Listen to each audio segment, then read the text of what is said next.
Welcome back to my channel. ಈ video ನೋಡ್ತಾ ಇರೋರು ಇನ್ನೂ ನನ್ನ ಚಾನಲ್ ಸಬ್ಸ್ಕ್ರೈಬ್ ಆಗಿಲ್ಲ ಅಂತ ಹೇಳಿದರೆ ದಯವಿಟ್ಟು ಸಬ್ಸ್ಕ್ರೈಬ್ ಮಾಡ್ಕೊಳ್ಳಿ ಫ್ರೆಂಡ್ಸ್, ಓಕೆನಾ. ಅಂಗುಲಿಮಾಲ ಪ್ರಸೇನ್ಜಿತ್ ಎಂಬ ರಾಜನಿಗೆ ತನ್ನ ರಾಜ್ಯದಲ್ಲಿ ಸುರಕ್ಷತೆಯ ಏರ್ಪಾಡು ಸಮಸ್ಯೆಯಾಗಿದ್ದಿತು.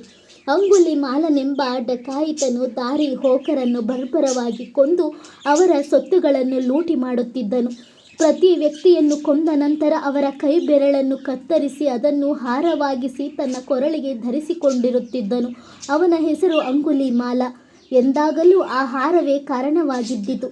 ಹಳ್ಳಿಗಳು, ಊರುಗಳು ಮತ್ತು ಕಾಡಿನ ಮಾರ್ಗಗಳಲ್ಲಿ ಆತನ ಭೀತಿ ವ್ಯಾಪಿಸಿದ್ದಿತು. ರಾಜನು ಒಂದು ಸೈನ್ಯ ಕಳುಹಿಸಿದರೂ ಅಂಗುಲಿಮಾಲನನ್ನು ನಿಗ್ರಹಿಸಲಾಗಲಿಲ್ಲ.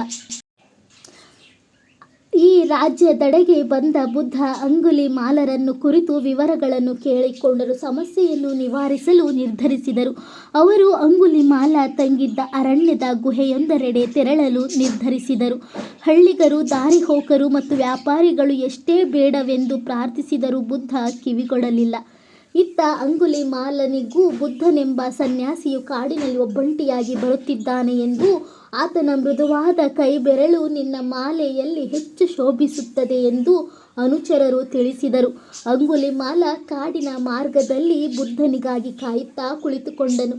ಬುದ್ಧನು ಕಂಡು ಬರುತ್ತಲೇ, ಏ ಸನ್ಯಾಸಿ, ನಿಲ್ಲ ಎಂದು ಅಬ್ಬರಿಸಿದನು. ಬುದ್ಧ ನಿಧಾನಗತಿಯಲ್ಲಿ ನಡೆಯುತ್ತಿದ್ದಾರೆ. ಆತನನ್ನು ಹಿಂಬಾಲಿಸಿ ಅಂಗುಲಿಮಾಲ ಓಡಿದರೂ ಬುದ್ಧರನ್ನು ತಲುಪಲಾಗಲಿಲ್ಲ. ಬಾಣಗಳನ್ನು ಹೊಡೆಯಲು ಕೈಗಳು ಸಹಕರಿಸದಂತೆ ಭಾರವಾದವು. ಕತ್ತಿಯನ್ನು ಹಿಡಿಯುವ ಪ್ರಯತ್ನವೂ ವಿಫಲವಾಯಿತು. ಇದೀಗ ಬುದ್ಧ ತಾವೇ ತಡೆದು ನಿಂತುಕೊಂಡರು. ಎಲೈ ಡಕಾಯಿತನೇ, ನಿನಗೇನಾಯಿತು? ನೀನು ಬಹಳ ಭಯಾನಕ ವ್ಯಕ್ತಿ ಎಂದು ಕೇಳಿರುವೆ. ನೀನು ಇಷ್ಟ ಬಂದಂತೆ ಮಾಡಬಲ್ಲ ಶಕ್ತಿವಂತ. ಇಂಥವನು ಕೋಲಿನಂತಿರುವ ಈ ಸನ್ಯಾಸಿಯ ಮುಂದೆ ಏಕೆ ಅಸಹಾಯಕನಾಗಿರುವಿ? ಅಂಗುಲಿಮಾಲ ಸ್ತಬ್ಧನಾಗಿದ್ದನು. ಆತ ಬುದ್ಧನ ಪಾದಗಳ ಮೇಲೆ ಕುಸಿದು ಬಿದ್ದು, ಭಗವಾನ್, ನನ್ನನ್ನು ಕ್ಷಮಿಸಿರಿ.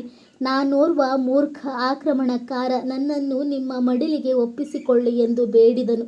ಬುದ್ಧರು ಆತನನ್ನು ಹಿಡಿದೆತ್ತಿ ವಾತ್ಸಲ್ಯಪೂರ್ವಕವಾಗಿ, ನಡೆ ಸೋದರ, ಸಂಘಕ್ಕೆ ಶರಣಾಗುವೆಂತೆ ಎಂದರು. ಬುದ್ಧರಲ್ಲಿ ಪ್ರಬಲ ವಶೀಕರಣ ಶಕ್ತಿ ಇದ್ದಿತು. ಆತ ಇತರರಿಗೆ ಕಾಲ್ಪನಿಕ ದೃಶ್ಯಗಳನ್ನು ತೋರಿಸಬಲ್ಲವರಾಗಿದ್ದರು. ಈ ಶಕ್ತಿಯನ್ನು ಬುದ್ಧರು ಸದಾಶಯ ಸದುದ್ದೇಶಗಳ ಬಳಕೆಗಷ್ಟೇ ಸೀಮಿತಗೊಳಿಸಿದ್ದರು. ಕೆಲ ದಿನ ಬಳಿಕ ಬುದ್ಧರು ಪ್ರಸೇನ್ಜಿತ್ತರ ಆಸ್ಥಾನದಲ್ಲಿ ಪ್ರಶ್ನಿಸಿದರು. ದೊರೆಯೇ, ನೀವು ಹುಡುಕುತ್ತಿರುವ ಡಕಾಯಿತನನ್ನು ನಾನು ಮುಂದೆ ತಂದು ನಿಲ್ಲಿಸಿದರೆ ನೀವೇನು ಕೊಡುವಿರಿ?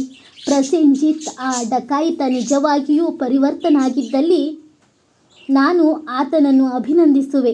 ಆಗ ಬುದ್ಧರು ಇತರ ಭಿಕ್ಷುಗಳೊಂದಿಗೆ ಹಳದಿ ವಸ್ತ್ರಧಾರಿಯಾಗಿ ಕುಳಿತಿದ್ದ ಓರ್ವ ಭಿಕ್ಷುವನ್ನು ತೋರಿಸಿ, ಈತನೇ ಅಂಗುಲಿಮಾಲ ಎಂದನು.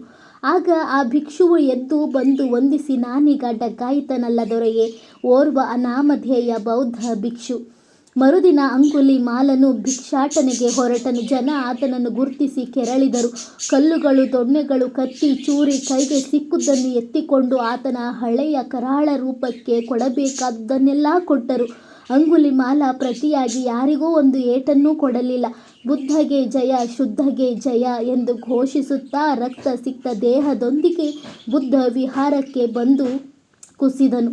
ಬುದ್ಧ ಒಡ್ಡಿದ ಸತ್ವ ಪರೀಕ್ಷೆಯಲ್ಲಿ ವಿಜಯವಂತನಾಗಿ ಆದರ್ಶ ಭಿಕ್ಷುವಾದನು. Thank you friends. Thank you for watching this video. If you like this video, please like, subscribe friends.